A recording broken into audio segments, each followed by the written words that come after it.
Good afternoon, all. Hope you've had a good day. It's been a low-key day. Whew. I've had a lot come to me, I'll tell you that, in the last 24 hours. Yesterday I went to the Pensacola Mardi Gras for the first time. The parade. I came, I saw, I went. It was fun. It was an interesting experience. I feel like once you kind of wake up to truly what's transpiring around this world, it's really hard. I mean, for me personally, it's very hard for me to be out in public sometimes, and just go about, another day at the office. Business as usual, you know what I mean? It's sad for me because as a child, a lot of my fond memories that I have of my parents as a child was going to parades like that. Where I live, there's a Bull Eggs. That was always a big thing here. And going to the parade, going to all the festival events and everything like that, I had a lot of fun memories as a child going to those things. And so it was fun for me to see that experience yesterday for the children that were there with their families and things like that. But on the other side of the spectrum, I see these floats. I see the people in the floats, and I see what they're representing. And it's like every single float was the same thing. I didn't even really see any bands. I would have liked to see more bands.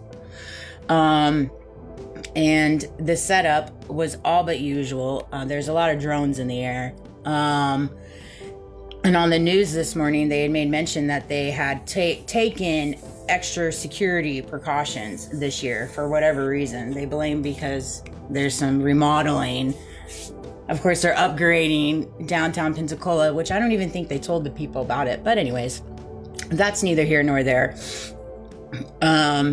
What really irked me about a lot of things was the way that the event was set up. If you were on one particular side and you parked on the other side, there was no way for you to get out. You had to wait until the parade ended.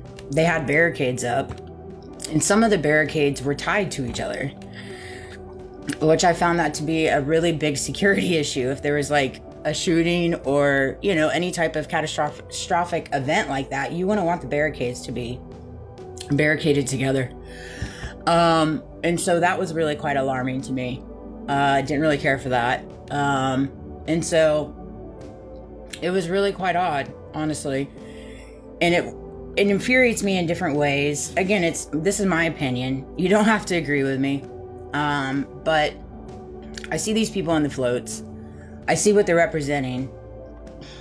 And it's like, how many of you on those floats are choosing to stand up to make the world a better place for everyone down here that you're throwing beads at? Because I would venture to say 90% of the people, that you're throwing beads and candy and stuff like that are struggling right now, with their rent, with their mortgage, with their food, with their light bills, making enough money, making ends meet. As much as they want to keep gaslighting us to tell us the economy is doing good, the economy's not doing good. It's not. And a lot of people out there can feel it. And so it's a little disheartening, because I don't think that there's enough people in positions that have platforms or have a substantial amount of money or whatever business affiliations in a position to fight for what's right now. And so, but other than that, I had a great time with my friends, and, I got to see a lot of great things and kids with their family and stuff like that. So I appreciate that experience of it. But in reference to the security measures and all that, I found it to be really weird. I've picked up on synchronicities. I picked up on patterns. I picked up on people. I let them know too. I'm just to a place right now where I don't play. I don't care. What are you gonna do? Shoot me. Charlie Kirk me. Please do. That said, I've seen so much on my algorithm talking about the midterms. Here's my thing with the midterms. I'm no longer a Republican. I'm a registered Republican, but I don't stand for the Republican. I don't stand for either of the parties. I don't like what I'm seeing. But if the midterms come and go, and say it doesn't go whatever way they want it to go, whatever side, they have themselves to blame. They have themselves to blame. There ain't nobody else to blame but themselves and the choices they've made and the time that they've spent the last year and few months. Let's start with the Epstein files, Charlie Kirk, the economy, to name a few. So if the midterms don't go in their favor, you have yourselves to blame. Look in the mirror. That said, let's not all pretend here like the whole voting thing is not a scam. Like, whatever's going to be is going to be. It just is. All different sides are a part of the whole conglomeration of everything. And it's used to create division. That's what they're using it to create, division. And it's working in some ways. In a lot of ways, it's not. But in some ways, it is working. And if you're on the side where you want to live a life of division and live a life of standing on the wrong side, well, that's your free will. 555, as I say that. You have the free will to do that. You know? It's up to you whether or not you live heaven on earth, or if you choose to live HELL on earth. It is totally up to you. That is your decision in the choices you make and what you stand on. And that's kind of where we're at. I really, really liked this post. And she liked it. I was really tickled by that. And hold on, let me find it. Elizabeth Lane.